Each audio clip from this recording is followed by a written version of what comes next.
Mesdames, Messieurs, bonsoir, bienvenue au 20h30 sur la CRTV. Bonsoir Valérie. Bonsoir Evelyne, Mesdames, Messieurs, bonsoir. Voici les titres de l'édition de ce lundi 16 février 2015. Sommet extraordinaire du Conseil de paix et de sécurité de l'Afrique centrale. Yaoundé était aujourd'hui la capitale de la lutte contre le terrorisme.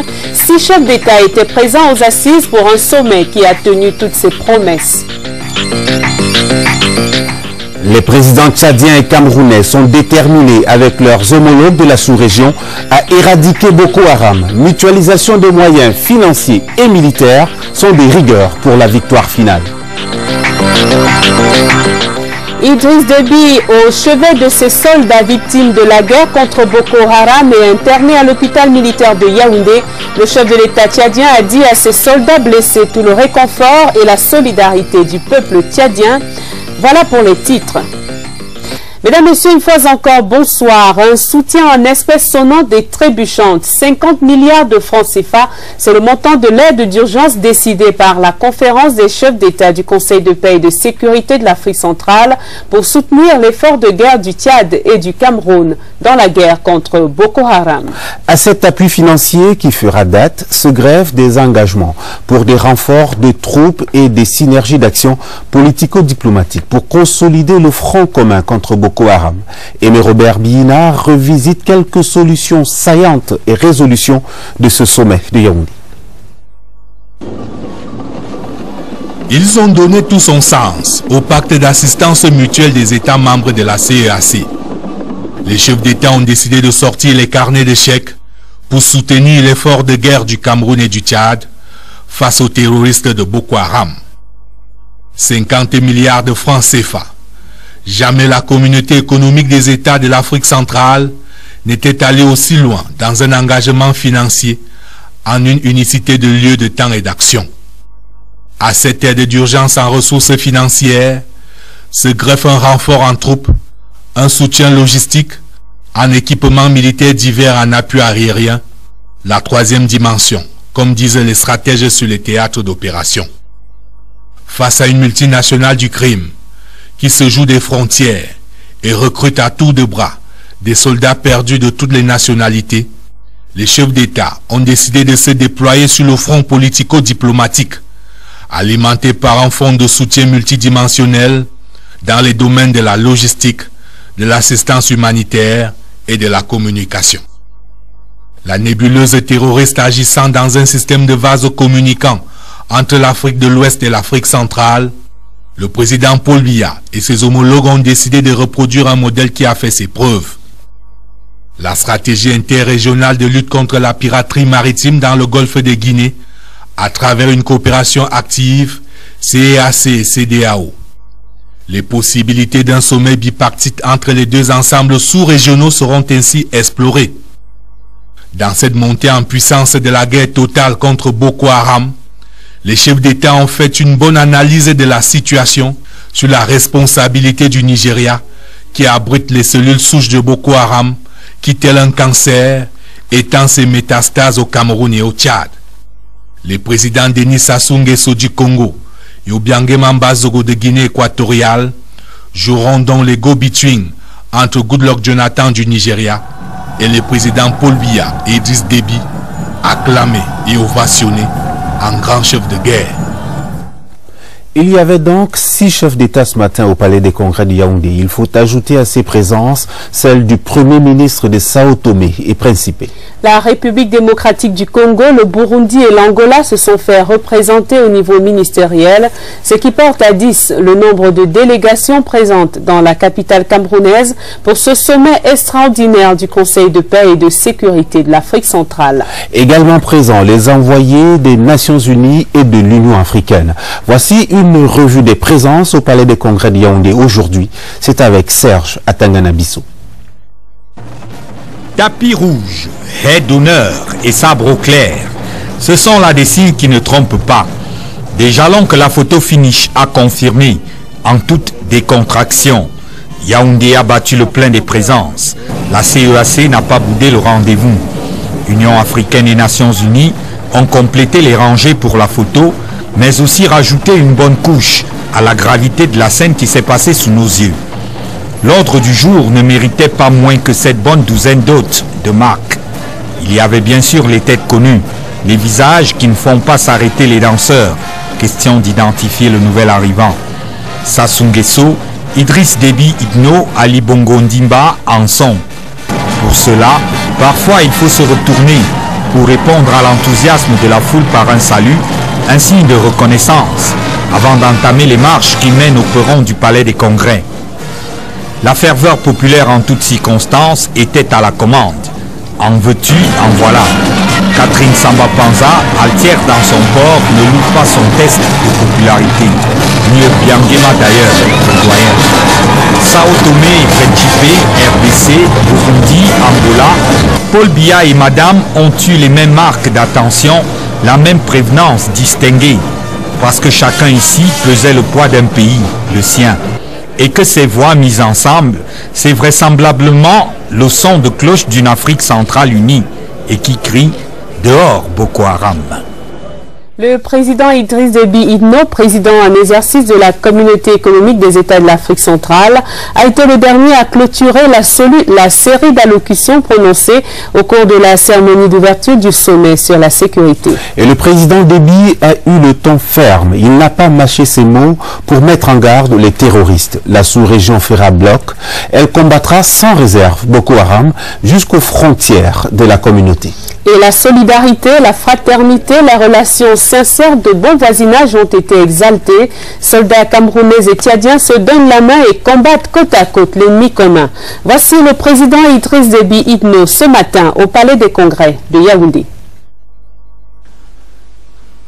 C'est pour faire face à cette menace, en guise de solidarité avec la République sœur du Cameroun, que mon pays a pris ses responsabilités en envoyant un important contingent militaire dans l'extrême nord de ce pays.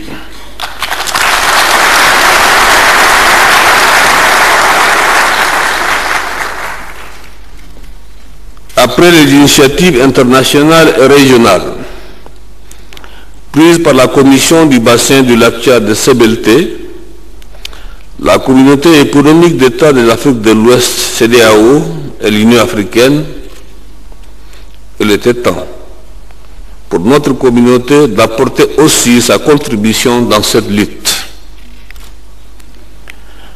Votre présence, forte présence, me convainc de l'engagement de la CAC à jouer son rôle en se référant aux dispositions du protocole du COPAX et du pacte d'assistance mutuelle entre nos États membres. Excellences, Mesdames et Messieurs, la guerre que nous impose Boko Haram aujourd'hui est une formidable opportunité de raffermir le lien de solidarité et d'intégration face aux menaces sécuritaires. Nous pouvons nous rendre à l'évidence qu'il est difficile pour nos États de faire face à ces menaces isolément. Je peux vous dire seulement que mon pays, le Tchad, est résolument inscrit dans cette logique panafricaniste. Notre intervention au Mali et dans d'autres théâtres d'opération en est l'illustration.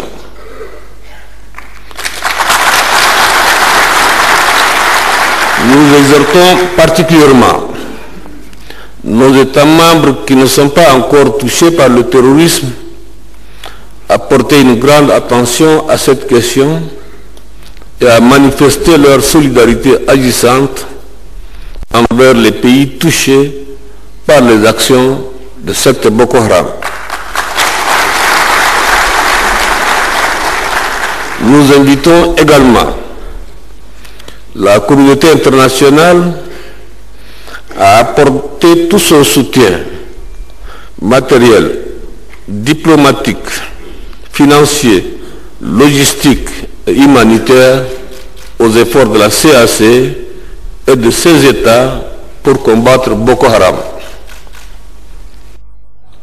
Yaoundé et ses grandes résolutions. Le sommet extraordinaire des chefs d'État et de gouvernement de la CEAC débouche sur des engagements stratégiques forts. La mobilisation des ressources essentielles pour soutenir la force multinationale mixte, la mutualisation des efforts de tous les pays membres de l'Afrique centrale, mais aussi la communauté des États de l'Afrique de l'Ouest. Pour les stratèges, cette union sacrée et cette solidarité manifestée pour le Cameroun et le Tchad est une bonne augure pour l'issue de la guerre contre l'obscurantisme. Séverin Alégambélé. De l'avis des experts militaires et des ministres membres du Conseil de paix et de sécurité de l'Afrique centrale, la stratégie de combat contre Boko Haram, en 3 axes, arrêtée par les chefs d'État et de gouvernement de la CEAC, est de nature à rassurer tout le monde. Les populations, les forces de défense au front. Les chefs d'État vont appuyer immédiatement le Cameroun et le Tchad. Ils vont donner l'argent, ils vont donner le matériel de guerre, les troupes.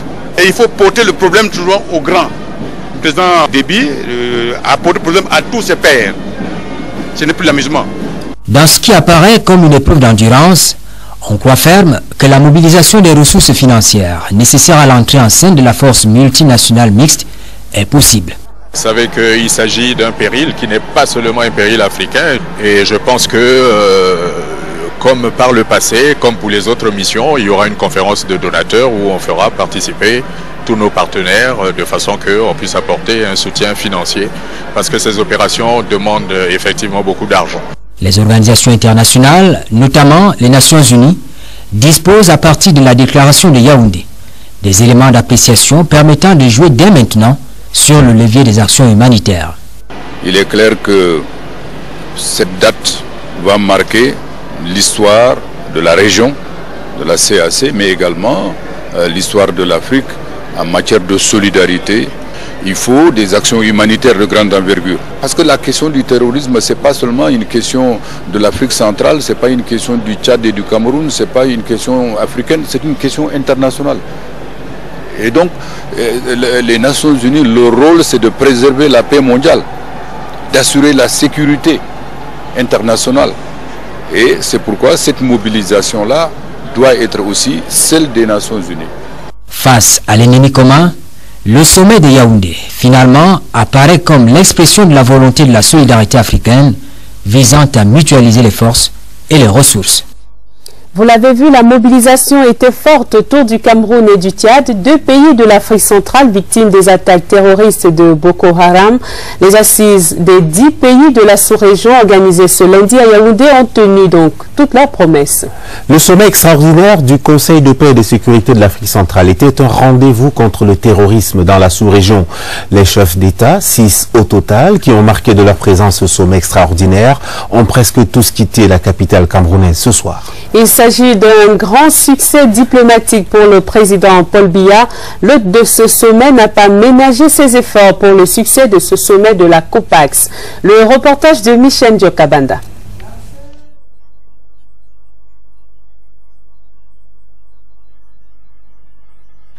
Temps radieux, en ce lundi 16 février 2015 à Yaoundé, quand le président de la République sort à 10h50 du palais de l'Unité en compagnie de la première dame du Cameroun, Chantal Biya.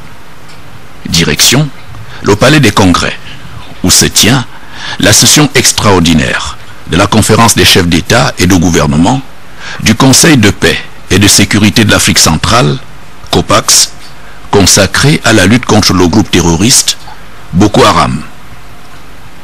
L'ardeur patriotique sur les lieux est à l'image de celle qui s'exprime dans le pays tout entier autour du président Paul Biya et de nos forces de défense contre la nébuleuse terroriste.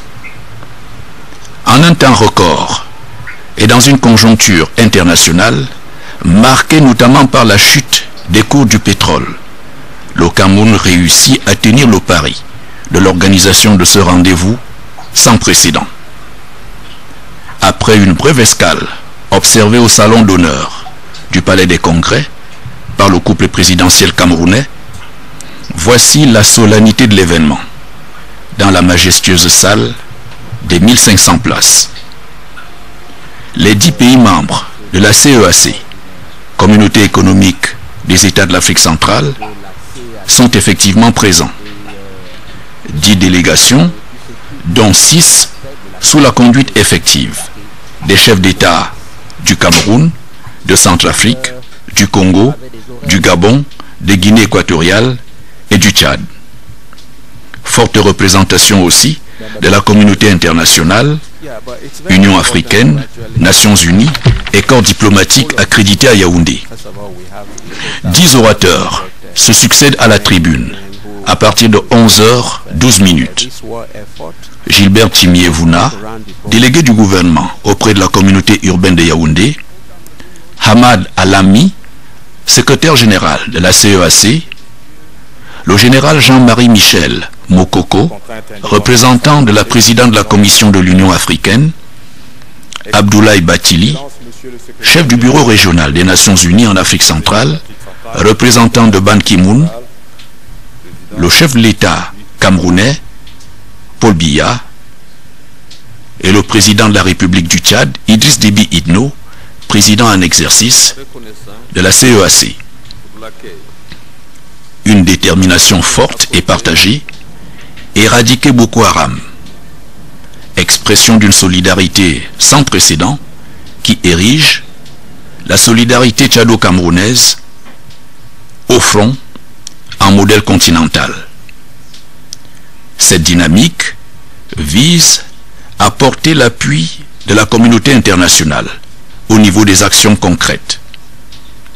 Si l'Afrique centrale et les autres pays en guerre contre Boko Haram n'hésitent pas à payer de leur sang au front, les Nations unies, garants de la sécurité internationale, ont leur partition à jouer. Tel est le vibrant appel qui sera porté sur la table du Conseil de sécurité qui a la clé des moyens financiers et logistiques. Mais déjà, l'Afrique centrale s'engage, ici à Yaoundé, à apporter sa contribution décisive. Ce 16 février est une journée de travail sans répit, ici au Palais des Congrès. Un huis clos intense qui livre à la fin à l'opinion internationale des résultats à la hauteur des attentes. À partir de 16h15, au Palais de l'Unité, où le chef de l'État et Mme Chantal Biya offrent la réception à leurs illustres hôtes, la satisfaction est présente sur tous les visages. Le camp de la paix et de la modernité vaincra celui de la terreur et de l'obscurantisme. À menace globale, riposte globale, a martelé Paul Biya, une vision traduite en actions concrètes, ici à Yaoundé, par l'ensemble des participants au sommet extraordinaire du Conseil de paix et de sécurité. En marge de ce sommet extraordinaire de la du COPAX, le président du Tchad a rendu visite à ses soldats blessés sur le front de la guerre contre Boko Haram et interné à l'hôpital militaire de Yaoundé. Il a été accueilli à la garnison par le ministre camerounais de la Défense. Idriss Déby Itno est allé porter son réconfort ainsi que celui de tout le peuple tchadien à ces hommes qui sont aux côtés des soldats camerounais dans la région de l'extrême nord. Et au terme de cette visite, le président Idriss Déby s'est exprimé. Il est au micro de Joseph Clément Mba.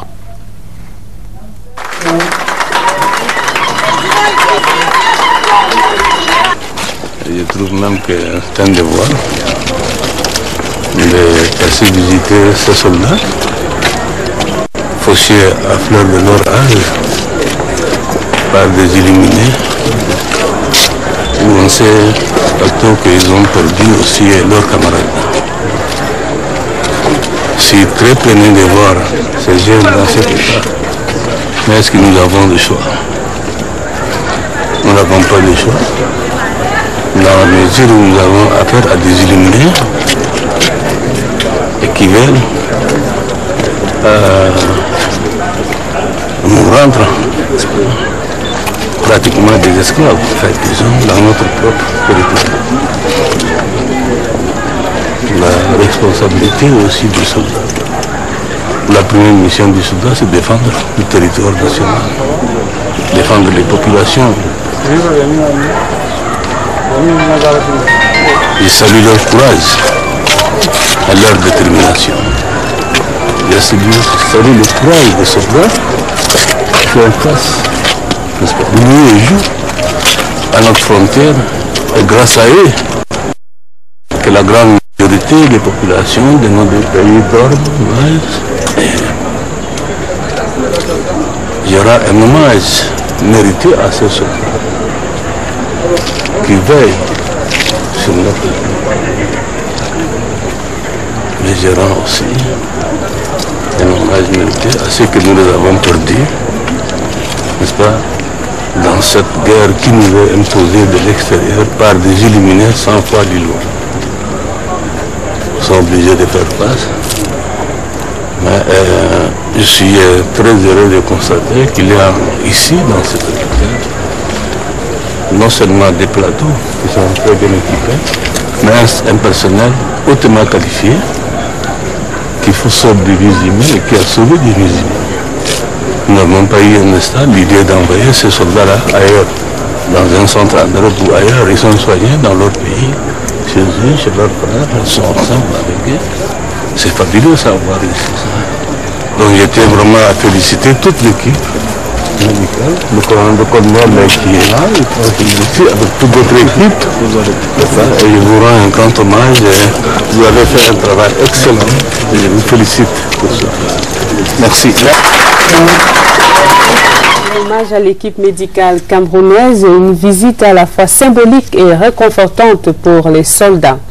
En quittant le Cameroun il y a quelques instants, le président de la République du Gabon a tiré les leçons de cette rencontre au sommet à Yaoundé. Il faut agir vite, il faut agir ensemble, a-t-il déclaré. Ali Bongo Ondimba a rappelé l'engagement de son pays à se tenir aux côtés du Cameroun et du Tchad dans cette lutte qui sera longue et pénible, mais dont l'issue sera la victoire contre les ennemis du progrès et de la paix. Écoutons plutôt le président de la République du Gabon, Ali Bongo Ondimba, au micro de la CRTV. Déjà depuis un certain nombre d'années, nos troupes sont en République centrafricaine apportant secours, protection à nos frères et nos sœurs centrafricaines. Donc si c'est une question d'être soudés, nous le sommes. Nous avons simplement eu un autre pays de la sous-région qui s'est retrouvé agressé.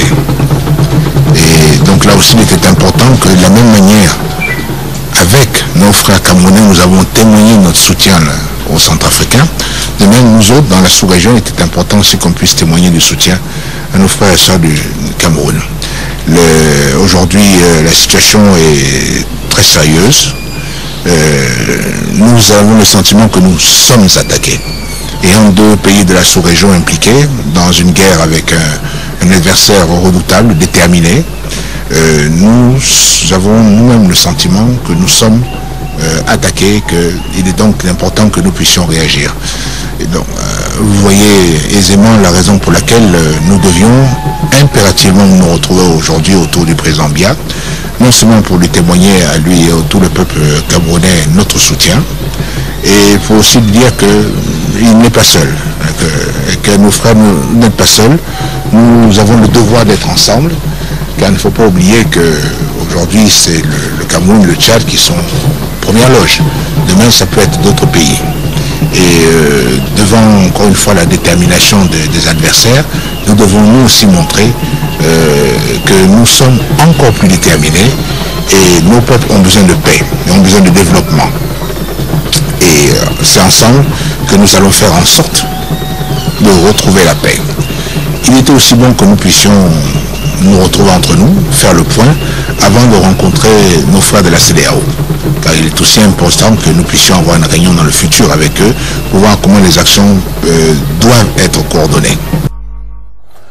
À présent, la cérémonie d'ouverture de cette session extraordinaire du COPAX, qui a donc été marquée par des discours. Le président de la République du Cameroun a été le premier chef d'État à prendre la parole. Paul Biya a salué le soutien du président Déby et de l'armée tchadienne dans un ton solennel et martial. Le président camerounais a été formel. Il faut éradiquer Boko Haram. Et nous vous proposons de réécouter le discours du président Biya ce matin à l'ouverture du sommet du COPAX au Palais des Congrès de Yaoundé.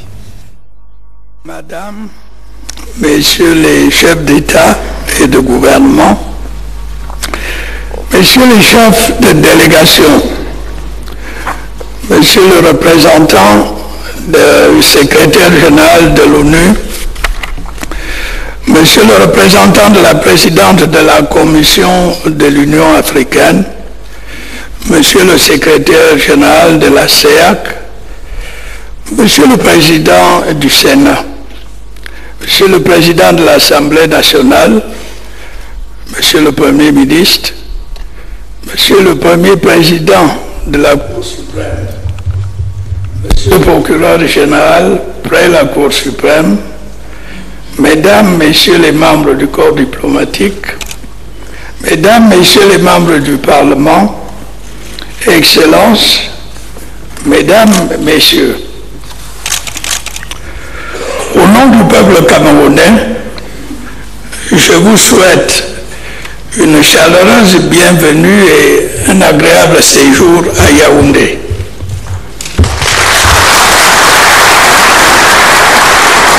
Je voudrais très sincèrement vous remercier de votre présence à ce sommet.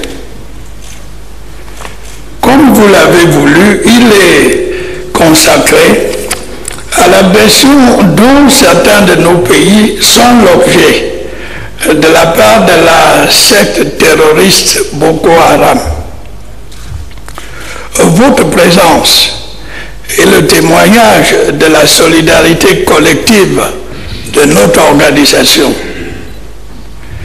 Elle traduit aussi et surtout notre volonté de concrétiser les différentes décisions que nous avons déjà prises contre Boko Haram. Ce mouvement, vous le savez, rejette les valeurs de la vie civilisée. Il emploie les méthodes d'un terrorisme aveugle et impitoyable. Ces exactions ont déjà fait des milliers de victimes et causé des destructions et des pertes en vie humaine considérables au Nigeria et dans les pays voisins. Actuellement, le Tchad, le Niger et le Cameroun et bien entendu le Nigeria sont, si je puis dire, en première ligne.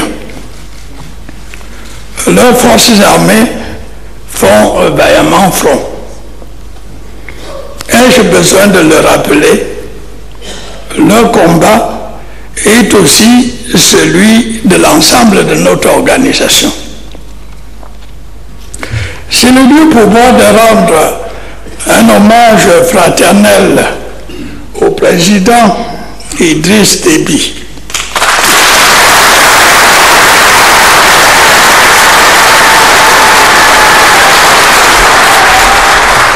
Avec l'appui du peuple frère tchadien, il a pris la décision courageuse, en signe de solidarité, de nous envoyer en renfort un important contingent de soldats tchadiens.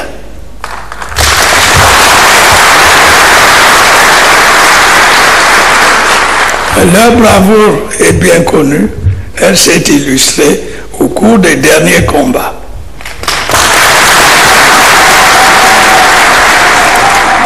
Le Cameroun se félicite par ailleurs de la décision prise 20 janvier 2015 par l'Union africaine.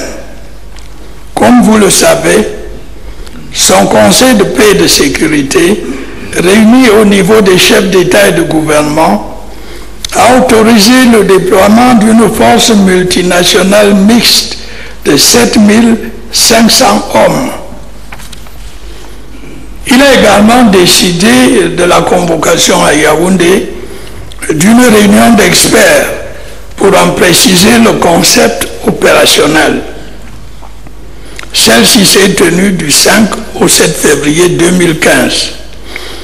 Elle a donné lieu à une analyse approfondie de la situation et à l'élaboration du mandat de la force multinationale mixte. La décision de l'Union africaine ouvre également la voie à une saisine du Conseil de sécurité en vue de l'adoption d'une résolution. Qu'il me soit permis de repréciser qu'il ne s'agit aucunement d'une croisade contre l'islam ou d'un épisode d'une quelconque guerre des civilisations. La réalité est simple. Il y a d'un côté le nôtre, les tenants d'une société moderne et tolérante, garantissant l'exercice des droits de l'homme, dont ceux de religion, ainsi que la démocratie représentative.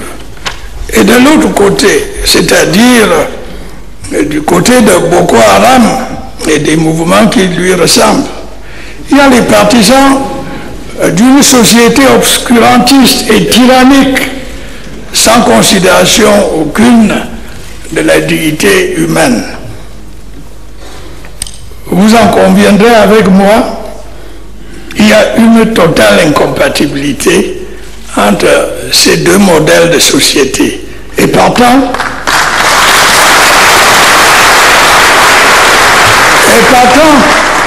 une totale impossibilité de compromis. Il nous faut donc mettre un terme aux actions et agissements des mouvements terroristes. Il nous faut éradiquer Boko Haram.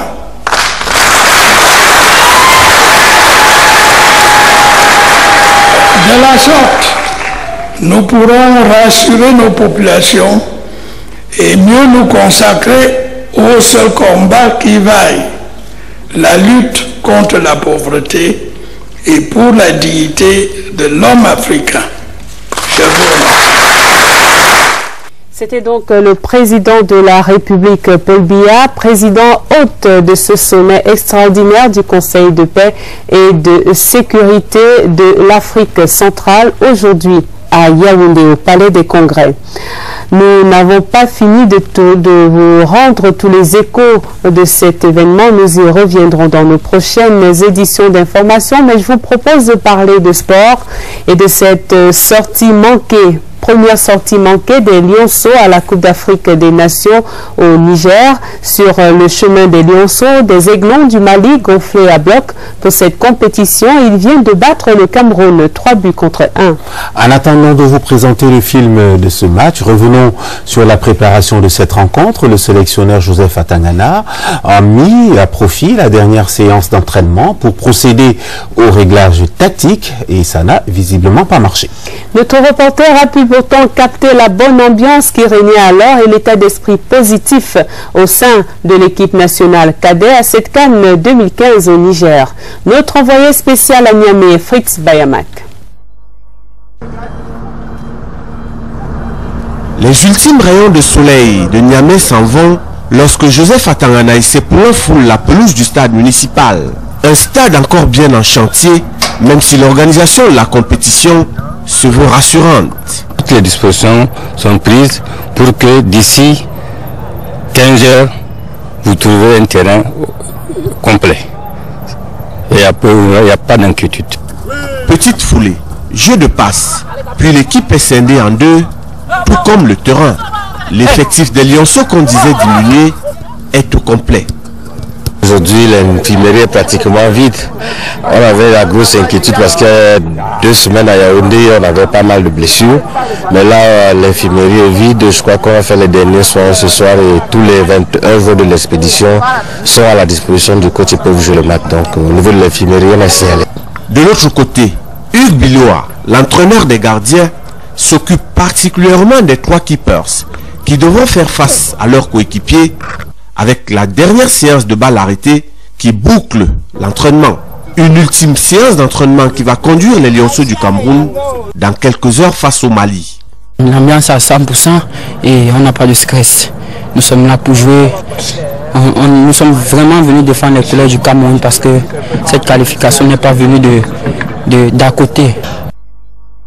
Il faudra sans doute réviser les stratégies des Lionceaux pour les prochains matchs, Valérie. Effectivement, et voici qui met un terme à cette édition de votre journal, que je vous rappelle la principale information du jour, le sommet extraordinaire du Conseil de paix et de sécurité de l'Afrique centrale, qui était donc aujourd'hui à Yaoundé, et puis 6 chefs d'État qui ont marqué de leur présence ces assises, les assises qui ont tenu toutes leurs promesses, avec à la clé une décision de mutualisation des moyens financiers, 50 milliards de francs CFA et des moyens militaires également pour une victoire contre la secte Boko Haram. Mesdames, Messieurs, merci de votre bien aimable attention. Retrouvons-nous demain lorsqu'il sera 20h30. Mais d'ici là, vous restez sur la CRTV. Bonsoir. Bonsoir Edmond. Bonsoir Valérie, mesdames, messieurs, bonsoir et merci.